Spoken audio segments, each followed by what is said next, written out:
fértil, tenemos que saber que la contrapartida de eso es una yegua fértil, ¿no? Y nos viene a la mente y la duda de, nos daremos cuenta en qué momento, ¿no? Esa yegua ya pasó de categoría y tenemos que prestarle muchísima atención. Quise poner estas fichas ginecológicas que, como verán, son reales por la desprolijidad que cargan, y es un poco para que nos demos cuenta, ¿no?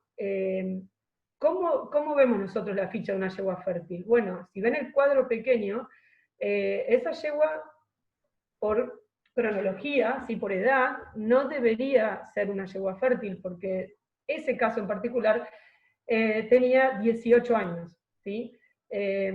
La ficha que está por detrás es una yegua totalmente al revés, que es una yegua muy joven, y que nos llevó el final de una temporada y casi la mitad de la otra poder preñarla, aunque así fue con semen congelado, ¿no? Entonces, acá viene el punto de la yegua fértil. Nosotros, ¿qué hacemos por esa yegua? Básicamente no hacemos nada. La yegua son esas yeguas que se preñan solas, con congelado, con fresco, a manada, o por robo, ya les diría.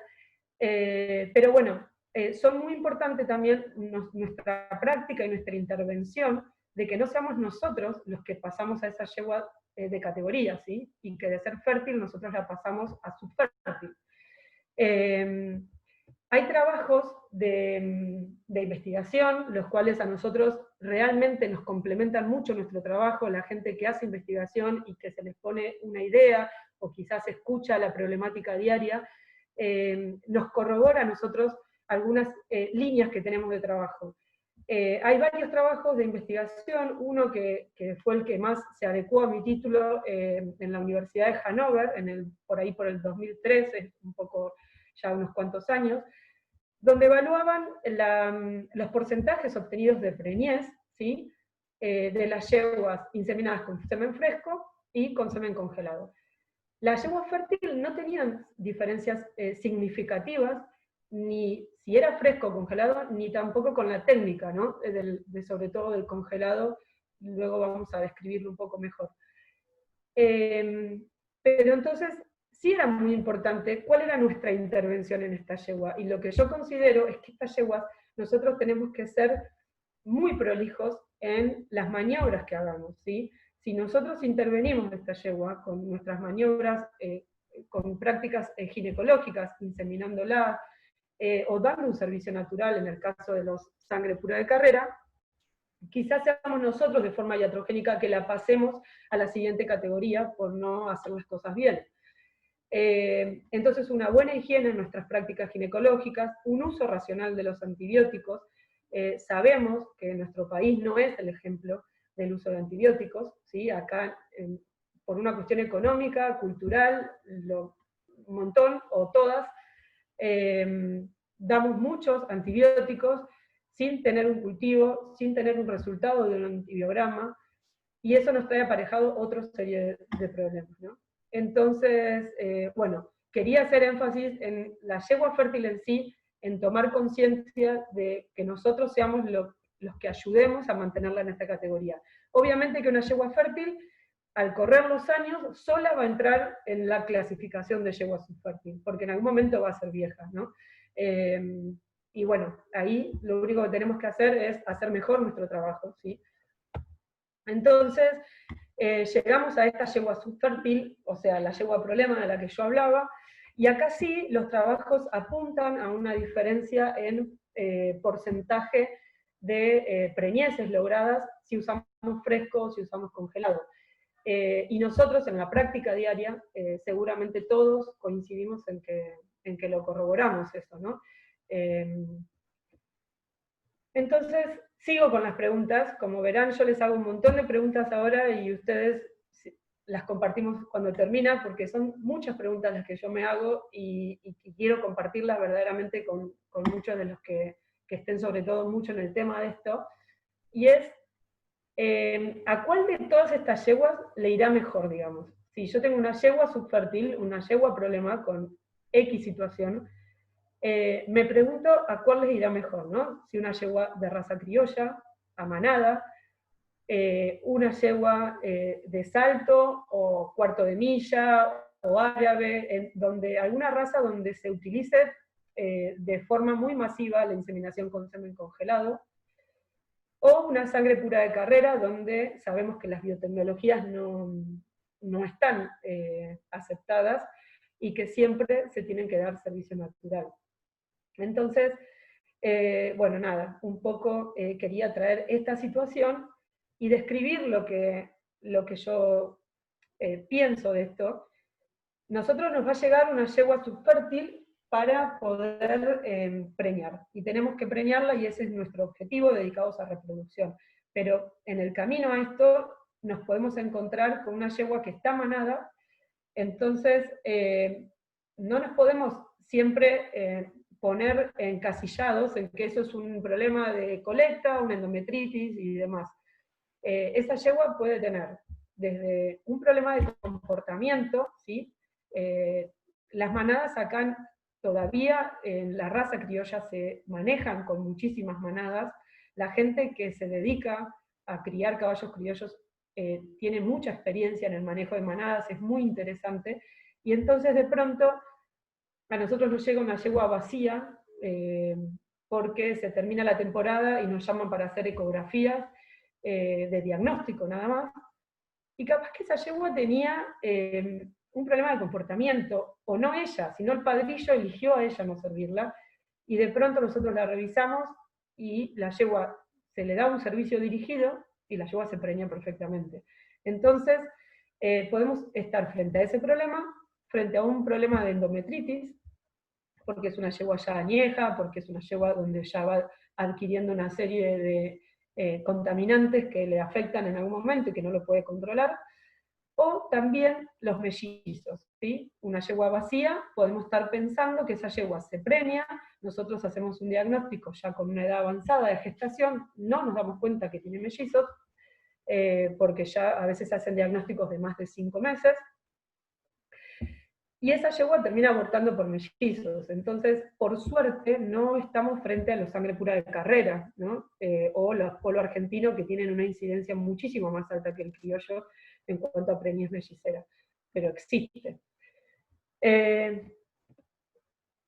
Sumado a el manejo a manadas, otra de las formas es el servicio dirigido natural, donde también vamos a tener problemas, y donde también tenemos que manejar ese útero de la mejor forma posible para lograr que un salto, ¿sí? Que un servicio se represente en una preñez. Los que hacen sangre pura de carrera tienen muchísima más experiencia en esto, obviamente, y entiendo que hay padrillos que se arrendan por la temporada, y que solamente se permite un servicio. Entonces es tan importante dar un servicio natural y que eso termine en una preñez como en una inseminación con congelado, por ejemplo. Que es importante eso también, el manejo del padrillo y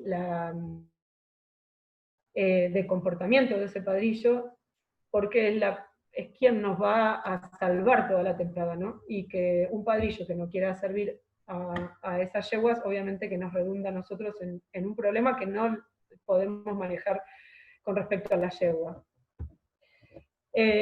Después tenemos la inseminación artificial, ¿sí? Y esto lo vamos a manejar en los aras, ¿sí? En un aras de gran escala, en un aras donde ya funciona un centro, o en un centro de reproducción donde nos llegan yeguas de diferentes lugares. Y es acá donde nosotros tenemos que tener en cuenta, más allá del problema de fertilidad que vamos a tener que llegar, es el comportamiento, la jerarquización, el bienestar de los animales que nos llegan, ¿sí? Ustedes saben que la inseminación con fresco requiere un tipo de revisación ginecológica, y la inseminación con congelado requiere muchísimas más ecografías, ¿sí? A lo largo de quizás las 24 horas previas a la inseminación.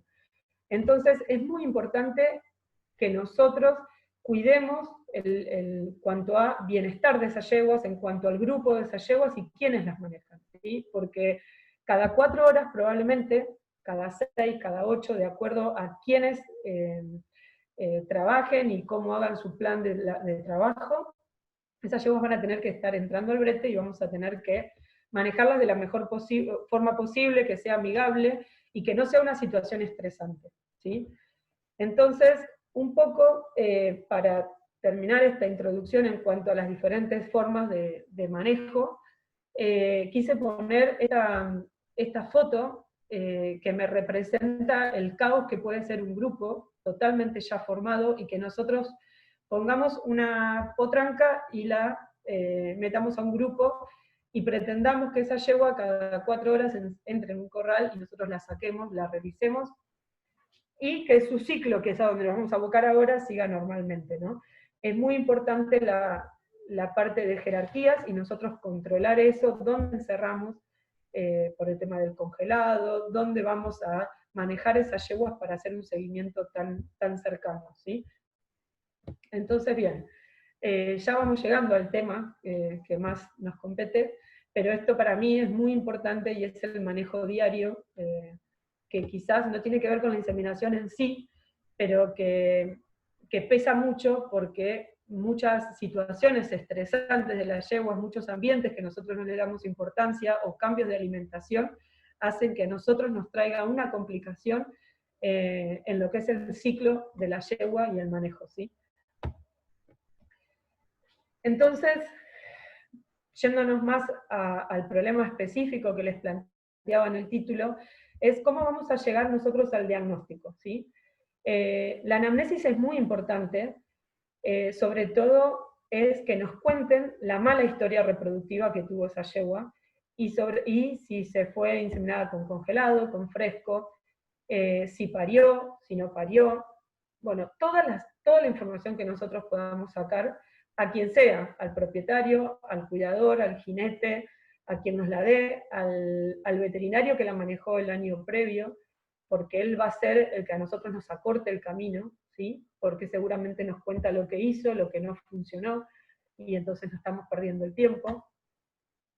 Luego tenemos que hacer un examen físico general, y acá es muy importante la condición corporal de la yegua, cómo nos llega, por sobre todas las cosas, cómo nos llega y cómo se va. Si nosotros estamos hablando de un centro de reproducción, es muy importante que la yegua se vaya mejor de lo que vino, y encima preñada, ¿no? Pero bueno, la condición corporal nos va a hablar de un montón de problemas, y también tenemos que darle mucha importancia a las enfermedades sistémicas, ¿sí?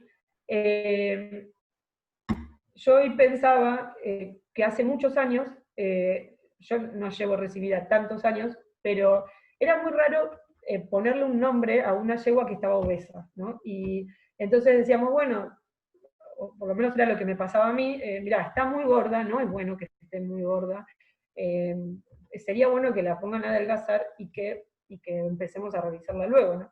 Y ahora eso tiene nombre y apellido, y sabemos que están el síndrome metabólico, sabemos que hay que una afección que es por Cushing también, y quizá nosotros cuando veíamos una yegua con los pelos largos, le decíamos, uy, debe tener un Cushing, repetidamente, a mí me quedó mucho la historia de la madre y la hija, que la vimos ahora, que es un amigo el que está trabajando en ese lugar, y me cuenta que la hija tiene lo mismo de lo que nosotros veíamos a la madre, y en ese momento acá no se usaban ni diagnosticar, ni siquiera tratar, ¿sí? Entonces, eso ahora nos da una ventaja, y eso también es gracias a la gente que hace investigación, ¿no? Y que nos confirma a nosotros determinadas sospechas.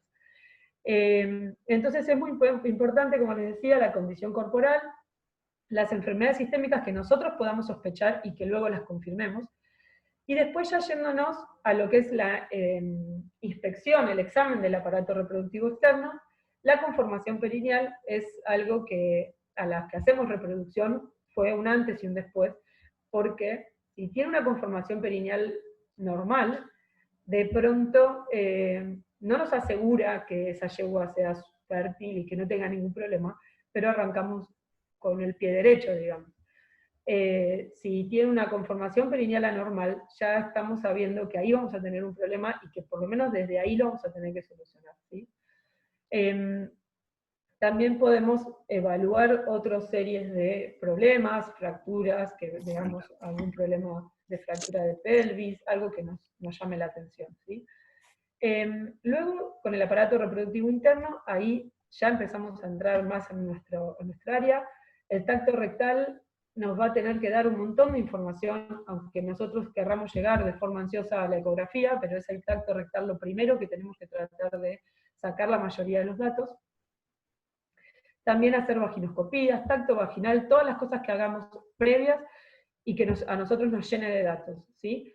La vaginoscopía para evaluar si hay secreción, si hay adherencias en el cervix, el tacto vaginal lo mismo. Y hay un problema que lo van a... muchos les va a venir a la cabeza, por supuesto, y sobre todo los que manejan yeguas que salen del deporte, ¿sí? Porque las yeguas esas que pasaron hasta 14, 15 años en deporte, y que entonces no tuvieron tiempo de que se le dedique 1 año y medio para que esas yeguas puedan parir alguna vez, esas yeguas, muchas padecen una incompetencia cervical, ¿sí? O sea, una incapacidad de esas yeguas de poder abrir el cervix en el momento adecuado, ¿sí? ¿Y por qué es importante esto? Porque tenemos que evacuar todo lo que sobra, la reacción inflamatoria que se produce con los servicios y durante el estro, y esa incompetencia cervical es la que nos trae muchísimos problemas. Y ahí me vuelvo un poco a las diferentes sistemas, ¿no? Y yo me pregunto si yo tengo una yegua donde no tiene una apertura correcta del cervix, ¿cómo le iría mejor a esa yegua si yo la insemino con semen refrigerado, con 60 mililitros, 20 o 40, porque son dosis, en Argentina manejamos dosis de semen refrigerado muy voluminosas, o si le iría mejor probablemente con 1 mililitro de semen congelado. Entonces, bueno, ahí ya, si alguno tiene algo para contestarme o una experiencia, estaría buenísimo, así hacemos más interactivo luego cuando hagamos las preguntas. Pero realmente esas son las situaciones, por eso es muy diferente una yegua con una determinada patología y con una técnica especial para inseminarla, ¿sí? Por ahí tenemos en la cabeza que el semen fresco es lo mejor, y sin duda, porque es la mejor calidad, porque tienen la mejor sobrevida, pero también hay determinadas situaciones en las cuales menos volumen de semen, ¿sí?, nos iría mejor. Entonces, bueno, una vez que terminamos lo que es el aparato reproductivo interno, podemos encarar todo lo que son los métodos complementarios, y si bien la ecografía está, por definición, como un método complementario, obviamente que en la práctica diaria nosotros la usamos como la lapicera, prácticamente, en reproducción. Es muchísimo los datos que nos dan, pero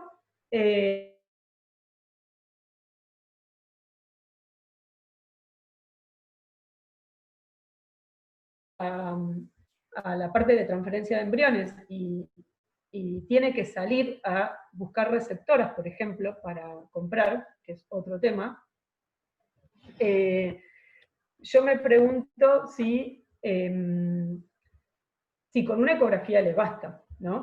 Entonces, es muy importante hacer ecografías seriadas y ver el comportamiento que tiene esa yegua y poder pasarla a nosotros de una fase del ciclo hacia la otra, ¿sí? Si está en diestro, poder sacarla del diestro y volver a evaluar esa yegua en estro, ¿sí? Es muy importante. Entonces, cuando nosotros hacemos esto, Jessica. A ver, espera que está el chat. Sí, si querés que te lo lea o lo estás leyendo. Sí, no, acá lo estoy leyendo. Dale. No puedo encasillar cuál sería la yegua. Es una pregunta que yo me hago y que se las transfiero.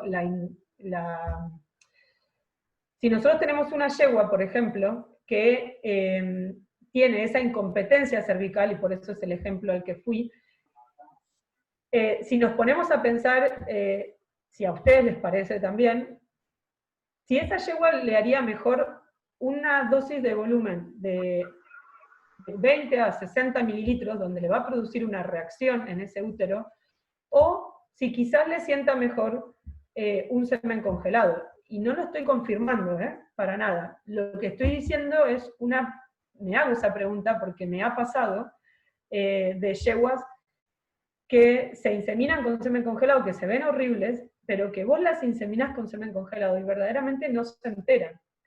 Después tenemos que ver que se preñan, ciertamente, porque si nosotros no logramos que ese útero baje su proceso inflamatorio, ese mililitro de semen, obviamente que no es competitivo a 1.000 millones que les podemos poner. Pero entonces, realmente no te lo puedo definir cuál es la yegua que no necesita fresco o que le sienta mejor el congelado. Lo que sí digo es que nosotros tenemos que tener la cabeza como abierta a no encasillarnos en algunas situaciones y quizás algunas yeguas que nos dicen, bueno, no, esta no es para congelado, porque hay un montón y es una realidad, pero quizás a la que menos probabilidad le damos, esa yegua se termina preñando siempre hablando de una buena calidad de semen congelado, ¿no? No de una mala calidad. Pero realmente no te lo puedo definir cuál es la yegua, porque es una pregunta que yo me hago a la práctica diaria, a lo que vemos, que la yegua que vos más le apostás, que cuando la insemines con congelado va a tener una reacción tremenda, no la tiene. Y que sí, si le pondríamos ese volumen de semen, seguramente la tendría, ¿sí? No sé si, bueno, si contesté un poquito la duda. Cualquier cosa me vuelvan a escribir, que ahí lo vi. Espera que acá está.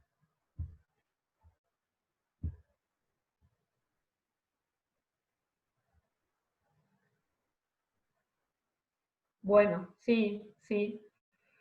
Ahí quería llegar, que acá está una chica, Julieta, el tema de concentrar la dosis para bajar el volumen, y eso es el comentario que hice anteriormente.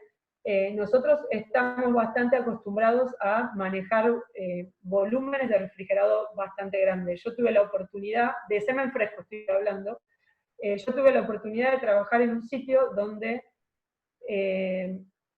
se vendía tanto semen de esos padrillos que lo que se hacía era al sitio del dueño de esas yeguas se mandaban dosis muy, muy chicas, ¿sí? Entonces prácticamente parecía que estábamos inseminando con congelado, y por eso les hago el comentario de que esas yeguas inseminadas con tan poco volumen no hacían prácticamente reacción, ¿sí? Porque quizás manejábamos el fresco igual y en vez de ser 20 mililitros o 30 mililitros, se inseminaba con dosis de 2 mililitros, ¿sí? Entonces, sí, la respuesta sería sí a la que vos me decís de concentrar y de usar el fresco, ¿sí? Eso sería ideal, y de maximizar igual un eyaculado de un padrillo, ¿no? Que en su momento puede estar muy demandado. Así que, bueno, igual me encantan las preguntas, así es más didáctico. Por ahí me pierdo un poco. Volviendo a esto, a los métodos complementarios que tenemos, la citología y el cultivo uterino son obviamente de mucha utilidad, es lo que más hacemos cuando estamos sospechando de una endometritis, y de una endometritis lo que sí tenemos que pensar es que no nos tenemos que cerrar en una endometritis bacteriana, ¿sí? Volviendo a lo mismo del mal uso de antibióticos que tenemos, las endometritis fúngicas suelen aparecer, y bastante, y son esas situaciones en las cuales nosotros nos da un cultivo probablemente, o esa yegua viene con una historia de un cultivo positivo, pero nunca se termina de acomodar, ¿sí? La citología nos va a confirmar un montón de cosas de las que nos habla el cultivo, o también nos va a prender, como si sería una luz roja de atención, digamos, de que ese cultivo está mal tomado, o que no tomamos la muestra. Saben que la mayoría, o sea, no la mayoría, perdón, me expresé mal, que hay una alta cantidad de toman y dan falso negativo, ¿sí?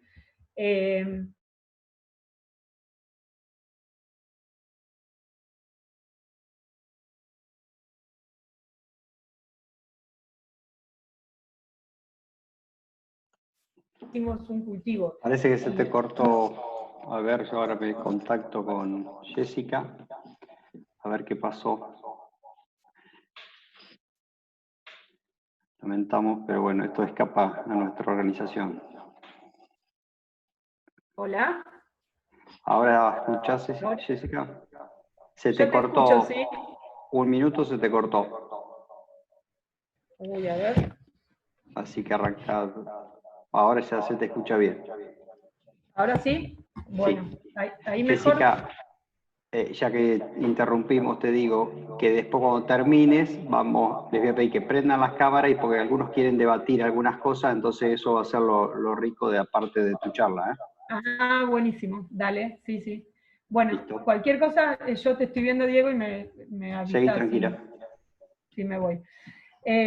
Bueno, entonces, no sé si salió lo del cultivo y la citología, que lo que yo comentaba era que si nosotros teníamos una yegua con una historia de un cultivo negativo, pero que clínicamente seguíamos viendo de que esa yegua no está bien, lo que creería que podríamos hacer es directamente hacer una biopsia, o sea, cambiar el método de toma de muestras, ¿sí? Sí ir al cultivo, pero cambiar el método y hacer una biopsia, o hacer alguna otra técnica para tomar esa muestra, como un lavaje de bajo volumen, para asegurarnos a ver si eso está dándonos el resultado correcto y quedarnos tranquilos que si es negativo, ¿sí? Entonces, nos puede pasar que nos viene una yegua con diagnóstico negativo a un cultivo, o nosotros mismos, ¿sí? Tomamos un hisopado y nos da negativo, pero si clínicamente la vemos mal y creemos que vamos por ese camino, hacer otra forma de toma de muestras. Entonces, también como método complementario, lo van a ver ahí escrito en la presentación, muy interesante la línea de investigación que hay ahora de lo que es la microbiota uterina y de lo que es todo un trabajo a nivel molecular de investigación sobre citoquinas proinflamatorias.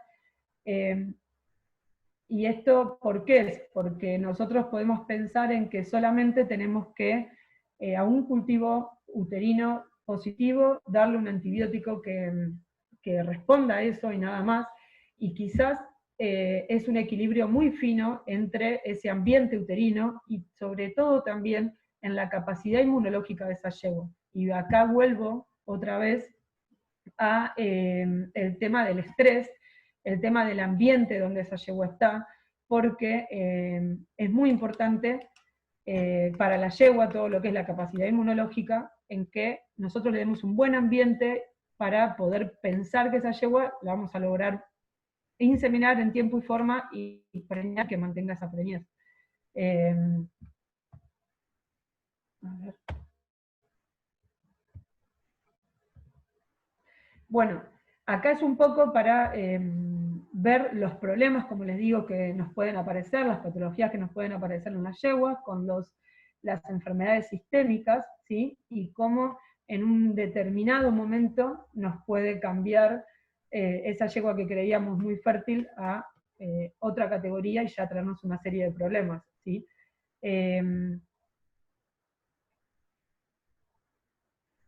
Esta yegua con urovagina es una yegua que tuvo una distosia, que se quedó con una incapacidad de orinar de forma voluntaria, ¿sí? Venía preñándose perfectamente hasta que un año se dejó por una selección por genética, no se seleccionó, quedó vacía un año y al año siguiente había bajado bastante de peso y lo que la sutura de Kaslik le solucionaba, le dejó de solucionar y realmente tenía esta colecta en la cual, nada, empezamos a trabajar en ella para ver si se puede volver a preñar, pero quizás todo este tiempo que estuvo sin verla, probablemente nos haya dado cambios que ya no podamos volver atrás en cuanto a que pueda mantener ella una preñez. Otro problema, una cloaca rectovaginal, ¿sí? Que acá, esta yegua se preña muy fácil, es muy fértil, pero el problema es cómo mantenemos esa preñez, ¿sí? Entonces, esta yegua se preña con semen congelado, es muy fácil preñarla, pero es muy difícil mantener ese útero en condiciones óptimas para que luego mantenga una preñez y llegue a término y no para un potrillo con problemas al nacimiento, ¿sí? O que aborte en el lapso de la gestación. Y este sería una causa, ¿no? La placentitis, y acá otra pregunta, volviendo a lo que habíamos hablado de las líneas de investigación en cuanto a la microbiota uterina, en cuanto a la capacidad inmunológica de las yeguas en sí para ellas poder controlar esas contaminaciones que tienen, y es que muchas veces uno ve placentitis ascendentes, franjas, ¿sí? Entonces puedes pensar que, bueno, tiene una mala conformación o fue el ambiente, pero otras veces lo que ves es una placentitis totalmente difusa. Y entonces la pregunta es, ¿cuántas de esas yeguas que nosotros tratamos con un cultivo positivo se preñan? Quizás lo que nosotros le hacemos le alcanza para preñarse, pero luego, a lo largo de los 11 meses y bajo sus niveles de progesterona que tiene por la gestación, no alcanzan a controlar esa contaminación que quizás le quedó o que no logramos terminar de sacar nosotros, y terminan con una placentitis o después dando problemas en el parto, ¿no? Entonces, estos son un poco todos los problemas en los cuales nosotros tenemos que ir trabajando hasta llegar al útero en condiciones óptimas para inseminar. Quistes endometriales, que sin duda son otro desafío, aunque no podemos nunca condenar a una yegua que... Tenemos una biopsia, nos da una clasificación y nos da una predicción en cuanto a qué porcentaje esa yegua tiene posibilidad de llevar una gestación a término, pero también nos sorprenden las yeguas muchas veces, y yeguas que por clasificación no deberían tener más de un 20% de probabilidad de llevar un potrillo a término, hace años y años y años que vienen pariendo. Entonces, bueno, es difícil nosotros condenar a una yegua en ese caso, aunque por lo menos el tema de la clasificación en cuanto a las biopsias es muy certero y nos da una teoría, ¿no?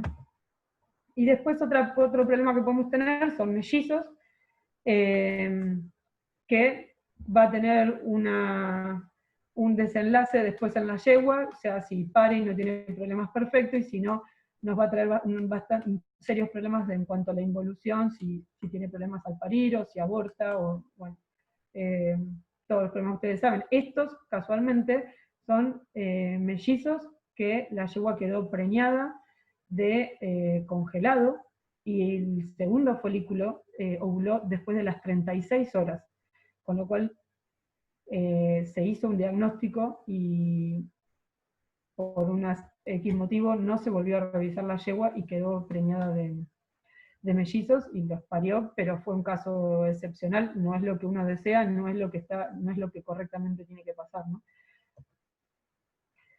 Entonces, bueno, acá llegamos nosotros al manejo del ciclo. Si pensáramos en que tenemos un cultivo y ver los resultados de ese cultivo, ¿qué haríamos, no? Si yo clínicamente veo un problema, veo signos de endometritis en esa yegua, me da negativo el cultivo, lo vuelvo a hacer, pero ¿qué hago mientras tanto, no? Tengo que inseminar esa yegua, pierdo el ciclo. Entonces muchas veces da negativo y nosotros con un simple lavado de útero, o sea, con una simple administración de oxitocina, logramos que esa yegua clínicamente nos empiece a gustar, ¿sí? Y que la podamos inseminar. Y ahí vamos a probar. Ustedes saben que la inseminación con congelado, o sea, quienes lo hacen, quienes se dedican a esto, que lleva un mayor seguimiento del ciclo para predecir el tema de la ovulación. Ese es el trabajo diferente quizás, pero después el trabajo de llegar con un útero en óptimas condiciones es el mismo para quien tiene que dar un solo salto en un sangre pura de carrera o quien tiene que inseminar con congelado. Entonces, si yo a un cultivo me da negativo y decido inseminarla, simplemente vamos a evaluar la técnica de inseminación, de acuerdo a la raza que esté manejando o al padrillo que me asignan. Y si me da positivo, espero ese antibiograma, si es que estoy hablando de una endometritis bacteriana, y luego realizo el tratamiento. En mi caso, yo trato de absorber todo un ciclo, ¿sí?, para hacer un tratamiento lo más completo posible, y de última pierdo un ciclo y vuelvo, o sea, voy a inseminar al siguiente. Entonces, el manejo del ciclo estral va a ser el mismo si yo voy a inseminar con semen fresco o con semen congelado. Con semen fresco, acá, si ven las muestras que tenemos acá preparadas, es lo que yo le hablaba de los bajos volúmenes de semen fresco. Y la verdad que, o sea, yo vi muy buenos resultados con eso, viajando 24 o 48 horas, y después se ha tenido en la heladera hasta 72 horas. Entonces, nosotros que tenemos un país tan extenso, y que se tarda muchísimo porque a veces se queda perdido por la vida en la encomienda, realmente es muy bueno esto de poder concentrar mucho la dosis, y también que a su vez darle posibilidad a la persona que le llega, que si lo tiene que rediluir, lo pueda rediluir. Después, con respecto al semen congelado, nosotros vamos a manejar el semen, es muy cómodo, ¿sí? Tenemos el semen en el ARA, sobre todo para los que trabajamos en zonas alejadas de lo que es el área metropolitana, donde está el tema de los correos y todo funciona perfectamente. A nosotros se nos complica un poco. Entonces, el semen congelado termina siendo lo más cómodo, ¿no?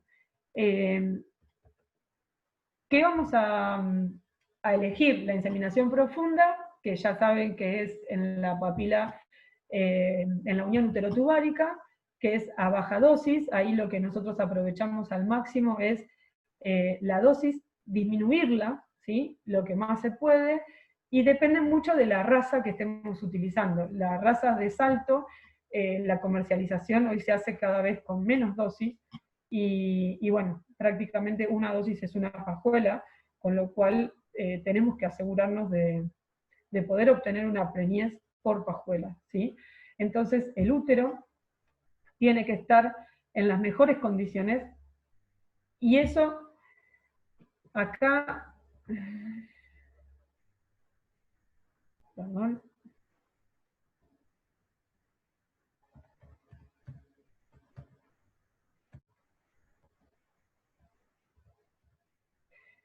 Nosotros tenemos la diferencia en cuanto a usamos semen congelado, sabemos que la mayoría se hace posovulación. Algunas técnicas, sobre todo cuando el semen no es muy bueno, recomiendan hacer preovulación y posovulación la inseminación, ¿sí?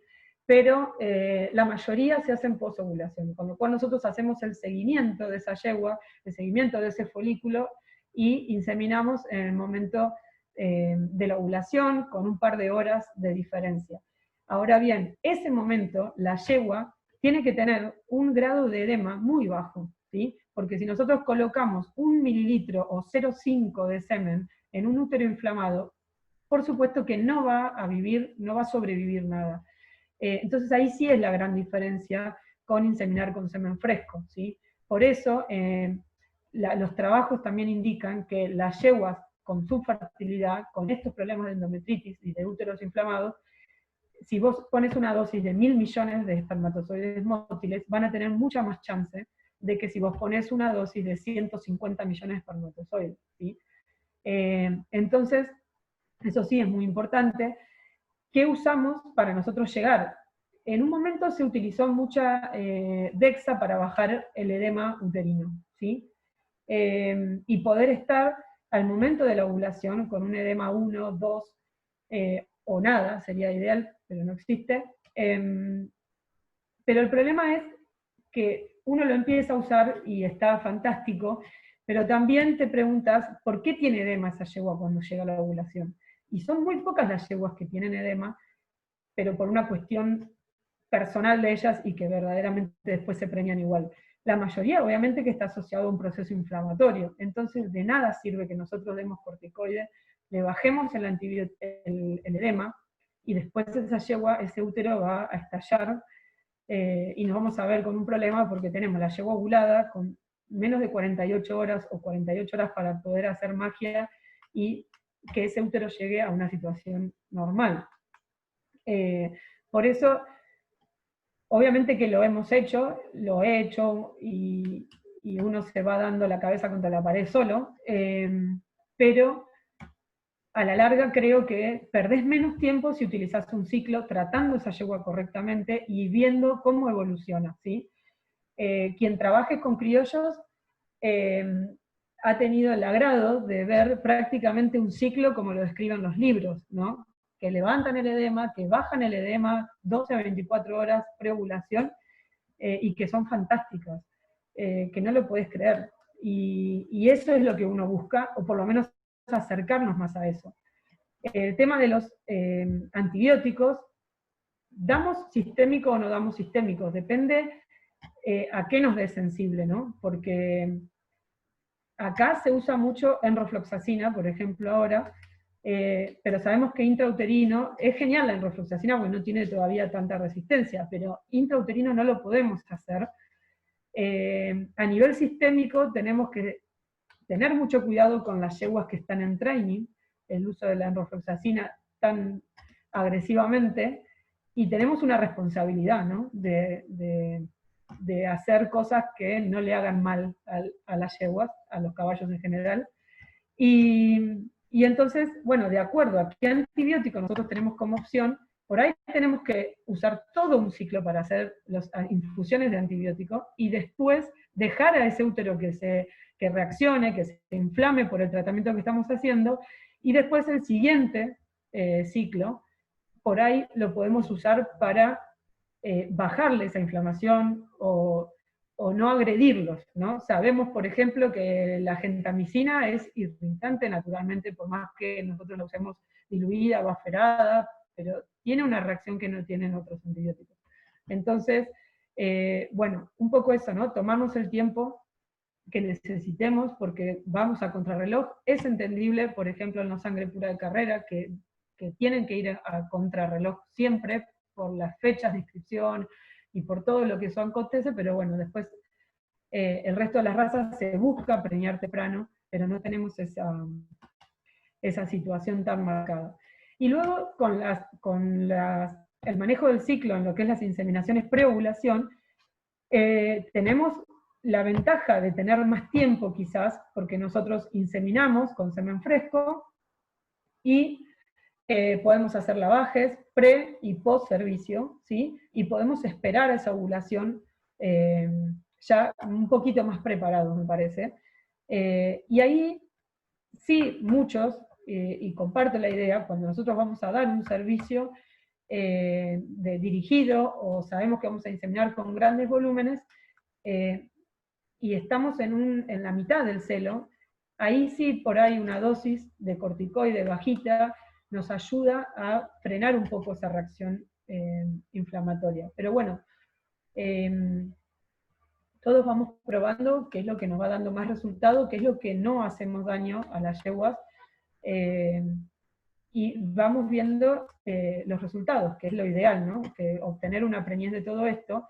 Y la otra duda que les planteo es cómo hacemos los CASLIC, ¿no? Porque nosotros, por un lado, tenemos que hacer el CASLIC, y muchas veces la solución al problema que tenemos de subfertilidad es cerrar la yegua previo a la inseminación. Por más que nos lleve muchísimo trabajo, lo tenemos que hacer, después volver a abrirla, si hay que darle servicio natural, se vuelve a abrir, se le da servicio natural o se insemina, y después se vuelve a cerrar, porque probablemente muchas veces solo es lo que ellas, la neumovaginal que tienen, que nos traen un montón de problemas.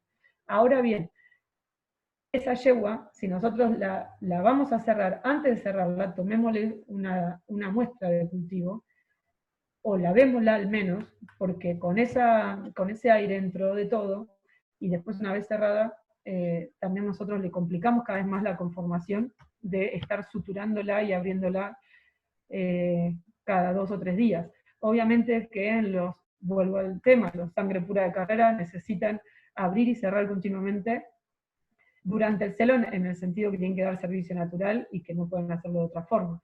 Pero cuando es por inseminación, a veces podemos rebuscarla para que no tengamos que volver a suturar esa yegua, ¿no? Entonces, volviendo a esto de la inseminación,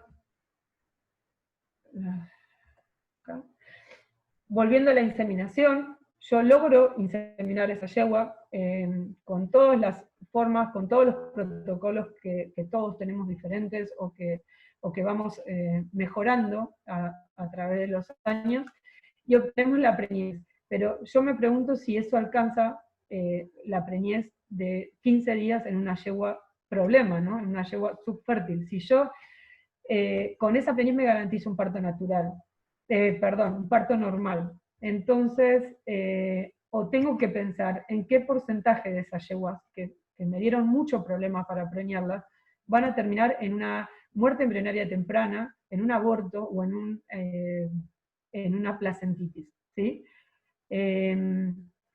Y esas son las situaciones en las cuales, si nosotros tenemos un cultivo de esas yeguas durante el celo, antes de ser inseminadas, y tenemos un antibiograma, y luego podemos hacer, porque el lugar nos lo permite, un seguimiento de esas yeguas durante la gestación, ¿qué haríamos? Le volvemos a repetir ese tratamiento preventivamente, esperamos algún signo clínico, ¿sí? Bueno, son preguntas, me gustaría compartirlas, si alguno tiene alguna opinión en cuanto a esto, si tienen la misma sensación de que no alcanza un diagnóstico de 15 días, porque esa es la pregunta que yo me hago, si con esta ecografía nos tenemos que ir contentos de que la yegua se preñó y que ya está, o si verdaderamente lo que necesitamos es esto, que es el potrillo nacido, ¿no? Y bueno, nada, no sé si le sumé algo o si le sumé un montón de dudas y preguntas, pero un poco la idea era esa y me encantaría a ver qué opiniones tienen al respecto y comentarios. Bueno, bárbaro, Jessica. Les pido a todos que si quieren prendan sus cámaras, los vemos y vamos habilitando el micrófono para las preguntas. Vos podés dejar de compartir en todo caso, Jessica. Ah, perfecto. Espera. Ahí está. Cada uno puede habilitar su micrófono si quieren preguntar o me dicen y yo les habilito. O me enseñan lo mismo. Ahí está el doctor Vergada, que seguramente va a aportar algo. Ahí te habilito, César. O habilita vos, que no puedo. Para. Ahí está. Ahí está. Estaba haciendo la computadora errada. Gracias, Jessica. Muy interesante. La verdad que es lindísimo. Evidentemente hay unas observaciones que me gustaría comentar, que yo he tenido también, manejo también aras de criollos y bueno, varias razas, y he estado mucho tiempo ligado también al sangre pura, así que con el tema del problema cervical, gran drama cervical, esas yeguas eternas que no se preñan, o sea que no las preñan hasta el último momento, deciden preñarlas 10, 12 años, me ha pasado con criollos también. El tema inseminar con congelado, yo creo que ahí el objetivo más importante es mantener el útero lo más limpio, o sea, en volúmenes posibles, sea con congelado, con lo que sea. La realidad es que en estos casos uno tiene que estar conviviendo 24 horas con las yeguas de este tipo de problemas. Ir sacándoles, yo he sacado hasta me he metido con una pipeta de inseminación hasta tratar de sacarles la última gota del líquido que quedaban después de una inseminación. o sea, dejarles los úteros sin contenidos de ningún tipo. Entonces, es indistinto. Yo puedo inseminar con refrigerado, como lo he hecho y demás, y la verdad que no he tenido inconvenientes siempre y cuando he sacado eso. Pero es un eterno drama. La verdad que es una de las cosas creo que más difíciles para manejar. Tengo una anécdota de una yegua que estuve tratando de preñarla durante 3 años, criolla, así que graciosa, porque justamente con ese problema cervical realmente era difícil, digamos, inseminarla y todo. Lograba preñarlas, pero me reabsorbía, todos los años me reabsorbía. Un día me aburrí y la dejé, la mandé a manada y apareció preñada al otro año, hacia que a veces uno no sabe cómo son las situaciones, ¿no?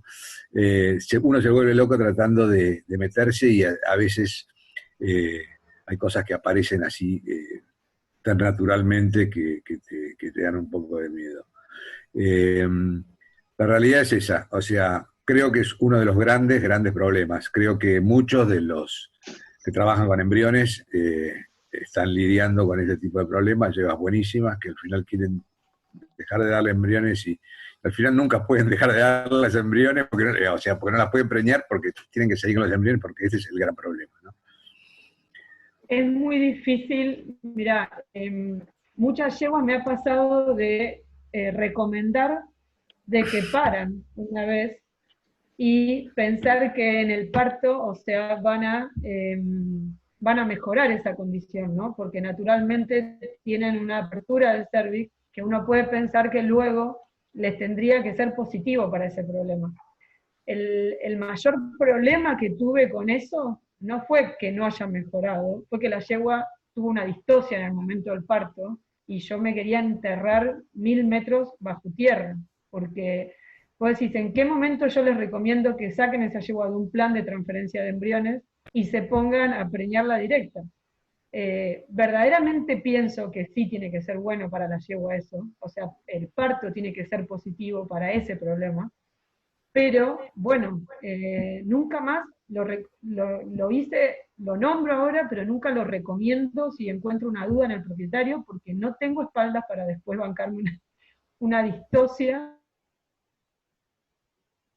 porque la yegua fue a parir y con una distosia después tuvo un problema tal que nada. O sea, realmente esa fue mi experiencia negativa, pero sigo pensando que el parto puede ser muy positivo para ese problema de Bueno, incompetencia cervical.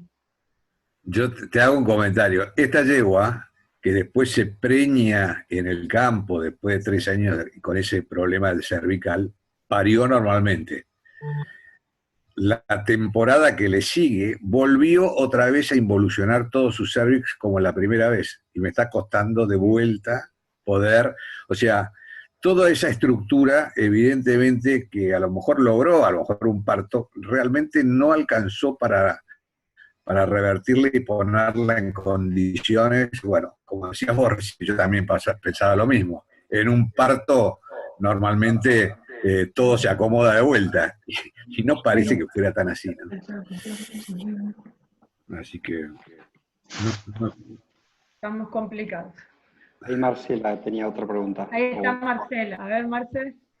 Hola Jessy, Diego, muchas gracias por el espacio. Felicitaciones, Jessy. Hermosa la charla. De este último temita, porque está caliente, del comentario de César, o sea, yo siempre hago mucho hincapié en que cada caso es individual, y un poco también teóricamente hablamos del parto que resetea a la yegua, y es real, pero cada caso o sea, siempre hay que considerarlo individual, ¿no? Más que todo lo que quería era encuadrarle un poco a mi amigo Horacio, que hizo la pregunta de cuál es la yegua esa que puede ser candidata a un menor volumen, y en todas las yeguas problema, digamos, existe esa típica categoría de la yegua que sale de training a los 7, 8 años, que sufrió de cierta involución, digamos, en la funcionalidad, especialmente del cervix, que a veces está acompañada también por una insuficiencia glandular, es la respuesta Horacio, que me parece que enfocaba a esa categoría de yegua problema. En lo que es la práctica, con el tema del volumen, que es una teoría que yo tuve desde siempre, de disminuir el volumen y de esa manera disminuir la irritación o la agresión al útero, en realidad no he podido corroborar que esa categoría de yegua problema, que ya es problema, o sea, la yegua ya es problema. Tenemos las yeguas que no se preñan con fresco, y sí se preñan, que no se preñan con congelado, perdón, y se preñan con fresco, y yeguas que parecen ultra sanas, que no las pondría en esta categoría de yeguas problema. Con la yegua problema, no sé si habrá avanzado, pero no tenemos todavía estudios que la yegua subfértil se preñe mejor con una pajuela o con 10 pajuelas, lo que diría que el volumen ahí no jugaría un rol importante en la yegua, que ya es problema. Básicamente ese es mi aporte. O sea, yo esa teoría de la menor irritación la he tenido siempre, y en la práctica no la he podido corroborar, y tampoco he encontrado trabajos que hagan que cotejen, digamos, los resultados con más volumen o menos volumen. Mi hipótesis, o sea, podemos especular porque somos todos prácticos, mi hipótesis es que esa yegua problema, si hablamos de la del cervix, o sea, disfuncional, ya acumuló otros problemas que van más allá del cervix y de la acumulación de líquido. No siempre le hacemos biopsia. Yo he tenido oportunidad de hacerle biopsia a algunas yeguas así, y generalmente sus úteros no tampoco. O sea, lo peor, y lo que vemos con la ecografía, es todo el líquido, pero hay otras cosas que no funcionan, que por ahí no las vemos, y que tampoco las sabemos. Ese sería mi concepto. Es todo. Bárbaro, gracias Marcela. Ahí hay alguien que está queriendo hablar, no lo tengo identificado, ya te habilito. A ver. G5. Diego. Sí. ¿Cómo estás? Ahí está. ¿Cómo andás, Jessica? Muy buena la charla. Bueno. Bueno, gracias. Yo no voy a aportar nada, simplemente te hago una consulta. Si usás algo para esos cervix adheridos, que justamente la colecta es por cervix adheridos, ¿hay alguna droga más allá de lo físico que usamos, que muchas veces es el dedo, para poder desadherir esos cervix? ¿Vos te referís a adherido, perdón, porque tiene adherencias, o por lo que estamos hablando de la incapacidad de dilatarse?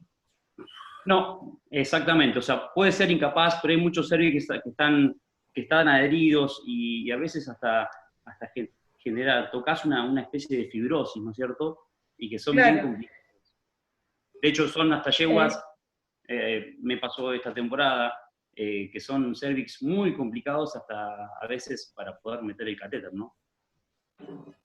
Sí. Claro, vos estás hablando de adherencias, o sea, adherencias dentro de la luz del cervix. Y ahí yo tengo un par de donantes que cuando logro, dos donantes en verdad, porque es un par exactamente, cuando logro poder controlar esas adherencias, en el lapso la logro controlar durante el celo, que continuamente le hago tacto cervical. Le hemos llegado a averiguar de poner algunas cremas, pero la realidad es que cuando logro ovular a esa yegua, ovula en tiempo y forma, bien, me quedo contenta, cuando voy a hacerle el lavaje al día 9, esa yegua ya me cuesta pasar con la sonda para hacer lavaje de embrión. Y esa es una yegua, por ejemplo, que tiene el cervix roto, ¿sí? Tiene el cervix, que yo estoy segura que fue todo un proceso de distosia, porque tiene una mala conformación, se nota que cicatrizó por segunda en la vulva,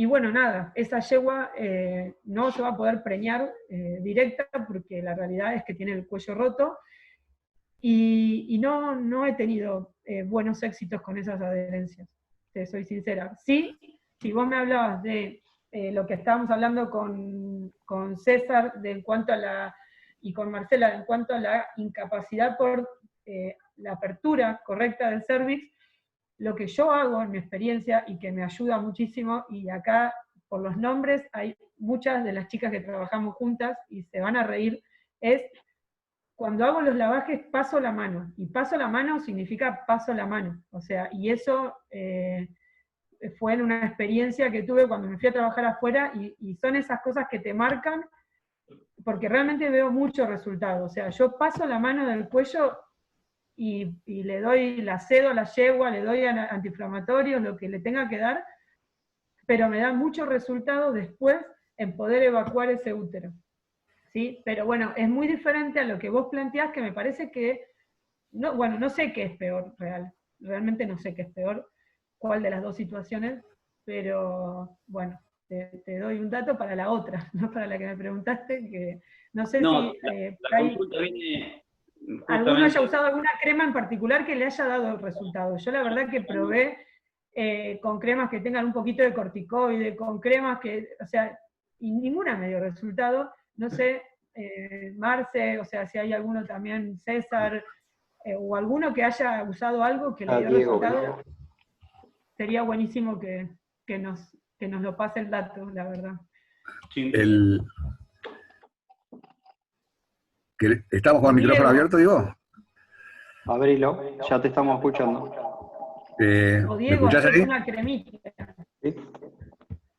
¿Me escuchás, Diego? ¿Me escuchan? Sí, sí. Mira, la teoría, uno ya 40 años de veterinario con los caballos, así que ya ahí refleja un poco la edad y los antecedentes y todas las cosas que fueron pasando. Y siempre se dijo que las adherencias cervicales siempre están relacionadas con un foco infeccioso. O sea que cuando vos tenés adherencias, seguro hay metida alguna infección, algún problema. Por lo tanto, habría que trabajar tratando de evitar esas adherencias. Se trabajó mucho con un producto que se llamaba Albocrecil, que era de humanos, que se usa para las adherencias en humanos, en el cervix de las mujeres. Se usó mucho también el tema del Otagen. O sea, tratemos de esas adherencias, probablemente terminen en una fibrosis, pero a lo mejor no logramos ese pegote que da la adherencia propiamente dicha, y probablemente logremos de que ese foco, entre comillas, infeccioso, desaparezca. Y lo otro, bueno, sí, la prostaglandina E para el tema del misoprostol, que se usó, bueno, como decías vos, Jessica, en cremas o para tratar de lograr una mejor dilatación. Yo no sé cuánto lográs, me parece que está muy bueno, sí, daba resultado. Una yegua, como decías vos, de 9 años, se preña a los 10 años, o sea, que querés preñar a los 10 años, con un cervix tan difícil. Yo no creo que con una cremita, con un misoprostol, vas a solucionar toda una cosa que ya viene mal parida, digamos, ¿no? Así que bueno, el aporte mío más que todo es por las adherencias, antibióticos o estos productos, digamos, para tratar de romperlas por el tema infeccioso, ¿no? Sí, eso que Ahí vos estaban contás, haciendo justo César, la pregunta, César. Perdón. Jessica, no, del uso del misoprostol y prostaglandina, desde México, un participante. Ivette. Sí, bueno, Bueno, el misoprostol, creo que Jessica, no sé si querés contestar vos lo del misoprostol. no, yo lo que puedo decir, o sea, yo no tengo experiencia en haberlo usado acá, porque sabemos que no se consigue fácilmente, y la verdad es que no lo he usado, o sea, no lo he usado en yeguas. Sí, hacía la acotación de lo que vos decías, de que esas yeguas que tienen adherencias seguramente tengan algún proceso infeccioso que les genera una inflamación, una irritación, algo, porque esta yegua que yo te digo, o sea, continuamente la yegua está tratándose y dando resultados positivos a los cultivos. Entonces tiene periodos que está muy bien, y después de cada final de temporada a la siguiente, verdaderamente siempre algún detallecito tenemos que hacer. Así que estimo que sí, que viene por ahí. Yo no tengo experiencia, Ivette, en el uso de las yeguas para el service, como dice César, o sea, mi experiencia fue la otra, la de pasarle la mano y lograr que los úteros queden limpios, ya sea posovulación para que queden preñadas o para después hacerle un lavaje de embrión. No sé si alguien puede sumar algo con respecto a eso, estaría bueno. Marce.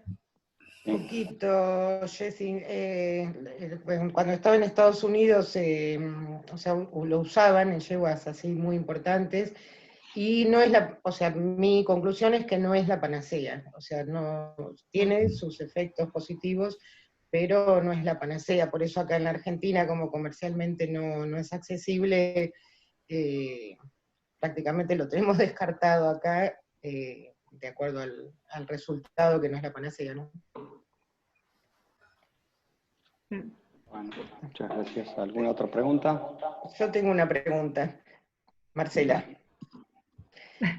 Con respecto al edema en el momento de la ovulación.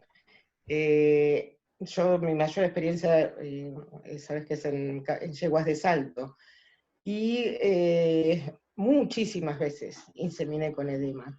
En yeguas con cultivos negativos y en yeguas que quedaron preñadas. No tengo el número para decir un porcentaje. Alguna vez, supongo que vos también y muchos de los que están acá también, le echamos la culpa a la pastura, al ryegrass, al trébol, al edema, o nos quisimos convencer que era un edema estrogénico y no inflamatorio. Entonces me gustaría que me amplíes un poquito tu experiencia, igual César o otros que estén participando que tengan experiencia no solo con congelado, sino con fresco también. Esa es la pregunta. Mirá, Marce, hay dos situaciones en las cuales te puedo compartir. Una fue usando receptoras que estaban comiendo en una pastura que tenía muchísimo trébol, ahí en el medio de mediado de temporada, y realmente me volví loca, o sea, me volví loca en lograr que esa yegua, y yeguas totalmente, o sea, de mucha seguridad, primero eran yeguas criollas, que ya las conocía de año tras año usándolas, y que ese año particularmente me volví loca hasta que las pudimos sacar de ahí. Después otra situación, que por ahí vi que está Delphi, el año pasado también, con una yegua,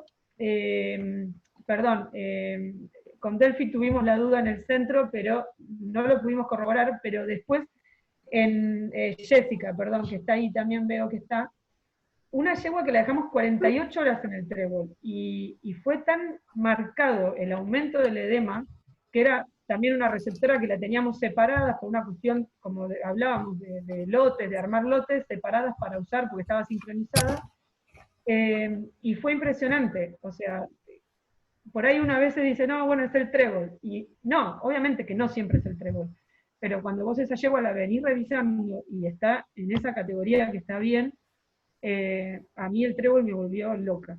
El trébol y todos sus séquitos, y no sé cuál más es los que producen, pero me vuelven loca.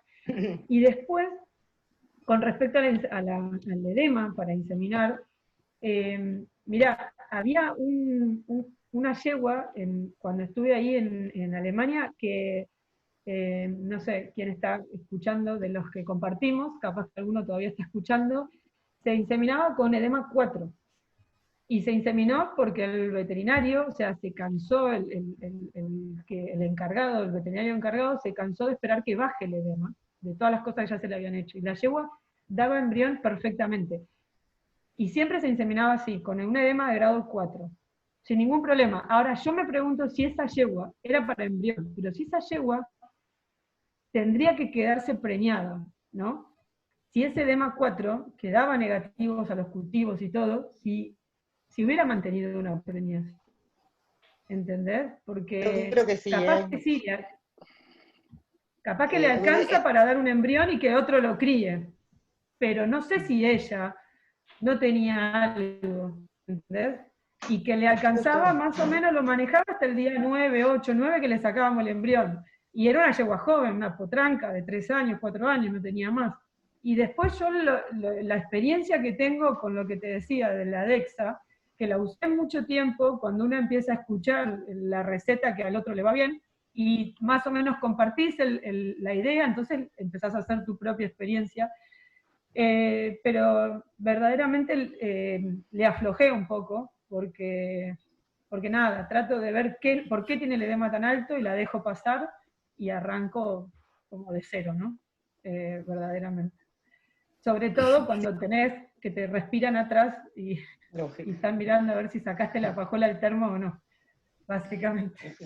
Sí, yo un poco así, en forma más personal, por ahí no castigo a la yegua que conozco, que la tengo que inseminar con congelado, pero sí castigo a la receptora que me ovula con edema. O sea, me da un poco más de miedito. Estamos en la práctica, ¿no? No estamos en lo científico. Pero sí, entiendo re bien tu punto. Gracias, Jessy. No. Muy César, bien. no sé si... ¿Alguna otra pregunta, Diego? No, por ahora. No. Muy bueno, Jessica. Muy ordenada tu charla. Pero me quedó, ¿cuál sería tu método de elección para sacar cultivo? ¿Cómo, perdón? No se te escucha, Diego, la pregunta. Tu método de elección para sacar cultivo, para sacar las muestras de cultivo. No, el método que yo siempre uso es el hisopo.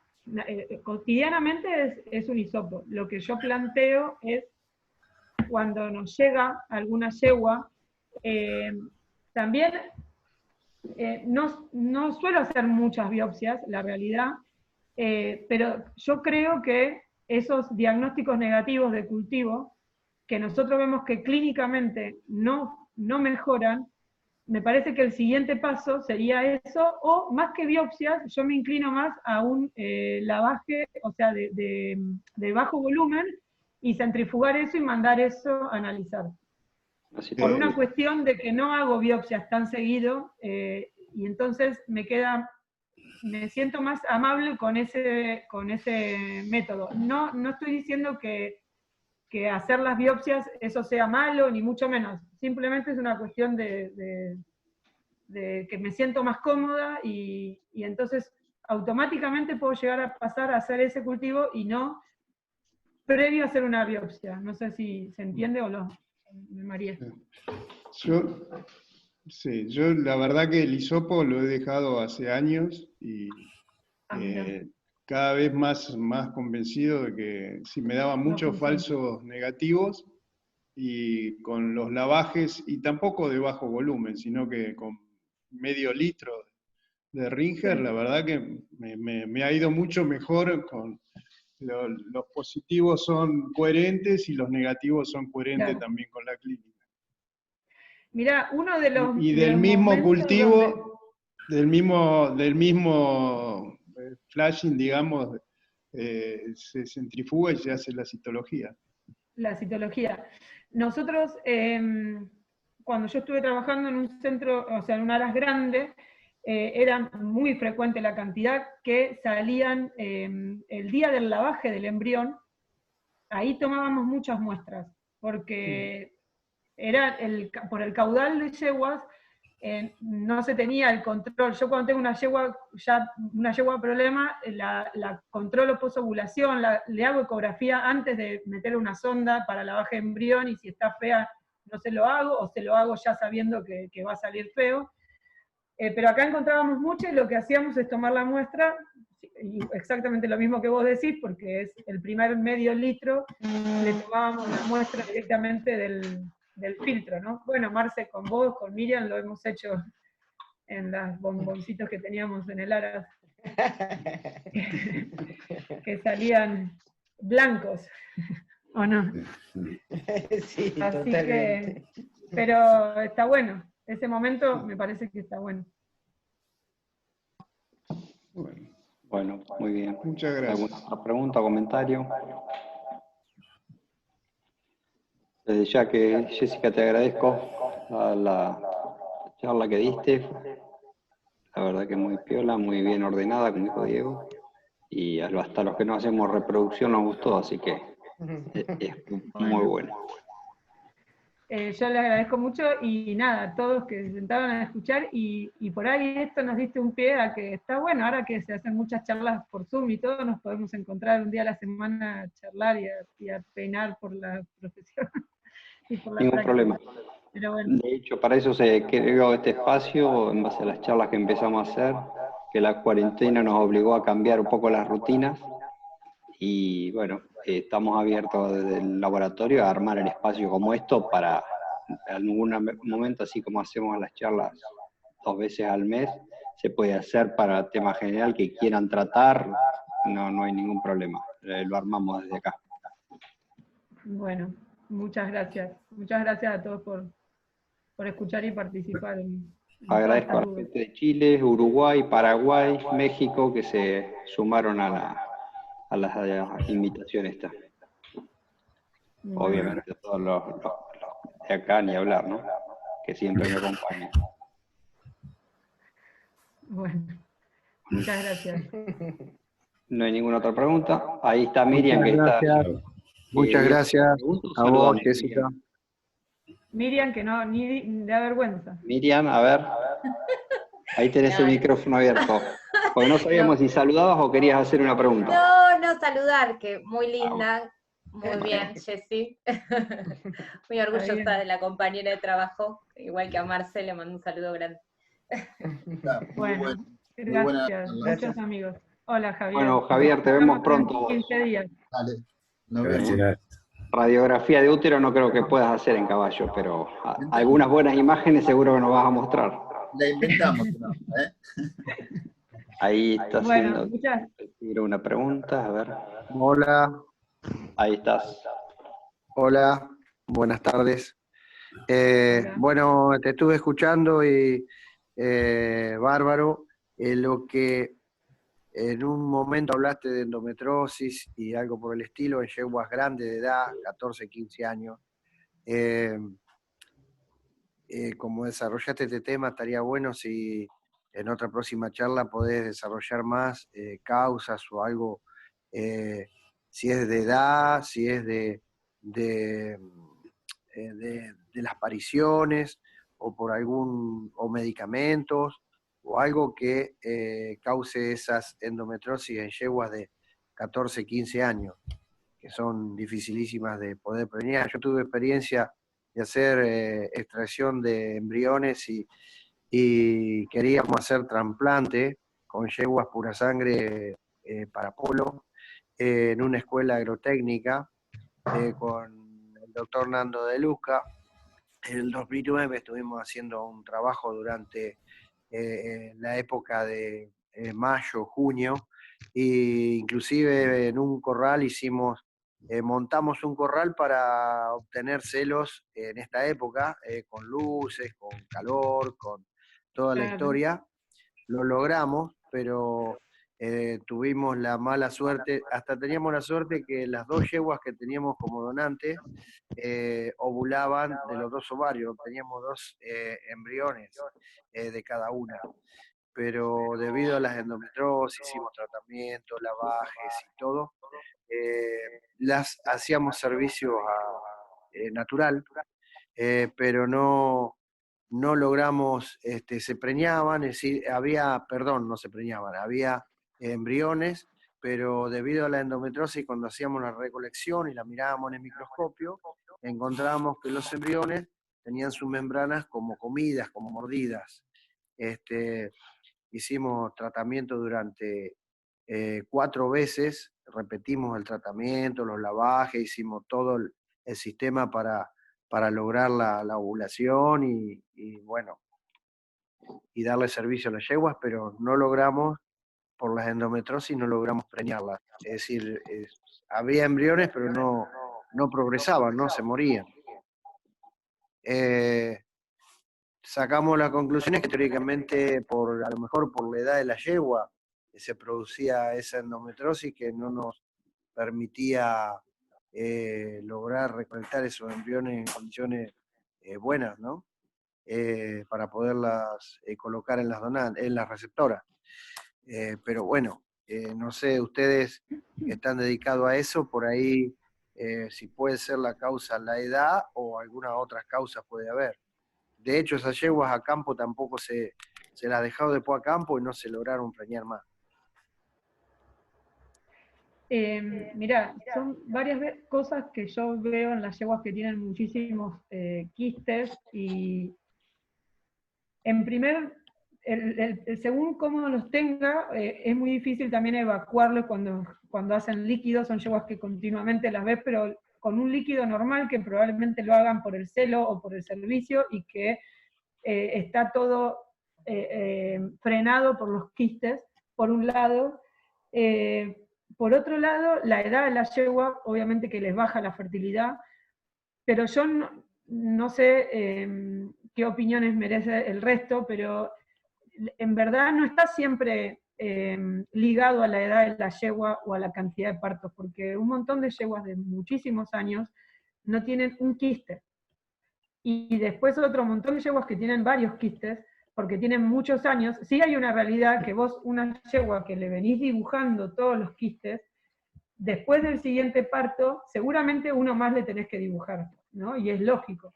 Va cambiando y van aumentando la que tiene predisposición, pero bueno, no, la verdad que no lo podemos aducir sí que les baja la fertilidad, eso es un hecho, pero te debo que organicemos entre todos más, alguno más especializado todavía, bien en toda esa parte de histopatología, a ver qué solución te podemos dar en cuanto a la respuesta del por qué, ¿no? Pero no cómo.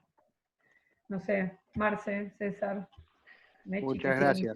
Tengo una respuesta teórica y práctica. La teórica. Sí, o sea, la primera causa de muerte embrionaria precoz en yeguas viejas es, sin lugar a dudas, los ovocitos viejos, o sea, ovocitos que los tienen al nacer o al llegar a la pubertad, digamos, y que una yegua de 28 años, ese ovocito, o sea, sabemos que un porcentaje de las pérdidas embrionarias son por defectos genéticos del óvulo o del espermatozoide, que hacen que el embrión sea genéticamente inviable. Eso, por ejemplo, en humanos, porque lo viví en carne propia, es un porcentaje bastante alto de óvulos fecundados que se pierden en la menstruación. O sea, es lo que, digamos, determina la fertilidad básica de la especie, y de la edad también, ¿no? O sea, en una estadística. Nosotros tenemos la experiencia práctica que Miriam se debe acordar, la voy a contar la anécdota para que sea más gráfica, que el ARAS, por un convenio, recibió donadas yeguas de descarte de otro ARAS, del ARAS de Remonte específicamente. Entonces ahí nos vinieron todo lo que describió Jessica. Las yeguas estaban a manada, entonces llegó todo, las melliceras, las que no demostraban celo, las que los padrillos no querían, que esas todas se preñaron de taquito. Y vinieron unas muy viejas. De esas viejas tuvimos la suerte, pero muy viejas, que hacía años que no parían. Y de esas, por supuesto, pasaron a donantes de embriones, y tuvimos la suerte de sacar varios embriones de esas yeguas viejas. Miriam se debe acordar de Gregoriana, y tuvimos una yegua específica, que se llama Ibaraquí, de la que sacamos muchos embriones, prendieron 4 embriones de ella, y todos se murieron. Todos tuvieron, los 4 embriones tuvieron muerte embrionaria precoz, o sea que no pudimos sacar nada, y llegamos a la conclusión de que sus ovocitos no servían. Ese sería un poco, o sea, es un tema un poco más amplio, pero en resumen, como para acotarlo un poquito, esa sería mi experiencia. Es todo. Gracias. Muy bueno. Acá, Hay una Diego, pregunta. hay una pregunta Rocío, sí. de Rocío. Si he tenido casos de viejas yeguas, de madres viejas, me imagino, vírgenes, de madres de yeguas viejas, que están como preñez directa. La verdad que el último caso que tuve, y el que tengo más en mente, es el que les dije que era una yegua que era donadora de embriones, que se retira del deporte, y entonces me preguntan, bueno, ¿qué? ¿Se preña directo? Y sí, porque como la lógica hace que una yegua para, o sea, es lo más natural que hay, y la peor decisión porque la yegua tuvo una distosia horrible, porque tuvo un potrillo con una malformación, entonces esa es mi experiencia última, horrible, pero la otra que he visto, yeguas adultas, no viejas, primerizas, pero adultas de más de 15 años, nada, muy simpáticas porque se comportan como potrancas, y es muy loco verlas, pero no te puedo sumar más comentario que ese. No sé si alguien tiene alguna experiencia muy particular que marque esta característica, ¿no? Jessica, ¿cómo estás?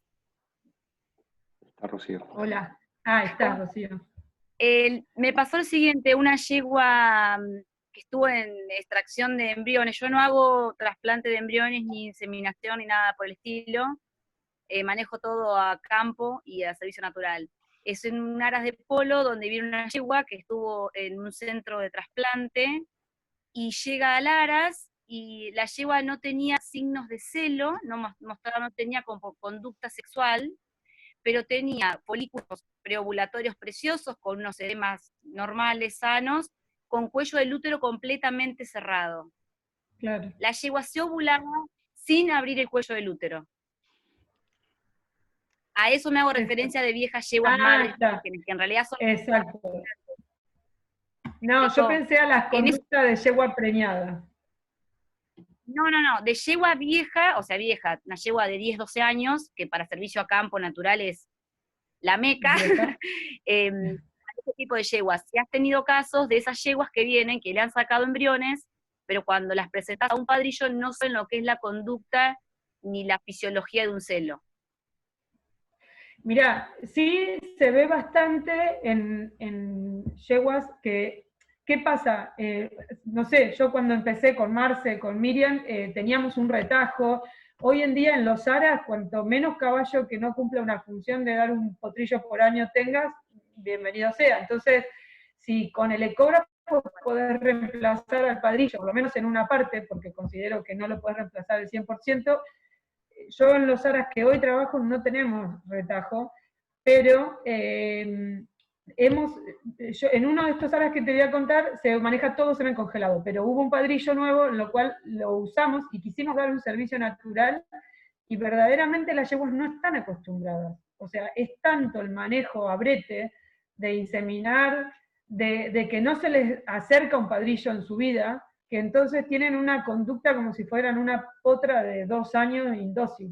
Y hasta la yegua, esta temporada me pasó que hasta la yegua más mansa que teníamos, quisimos usarla para sacar semen, ni siquiera para servirla, y casi me mata. Y estaba sedada, recontra en celo, y después, no sé si viene en el paquete, pero yo creo que por un lado pondría la incapacidad de dilatar el cervix, que es lo que estábamos hablando antes, y por otro lado la conducta de la yegua.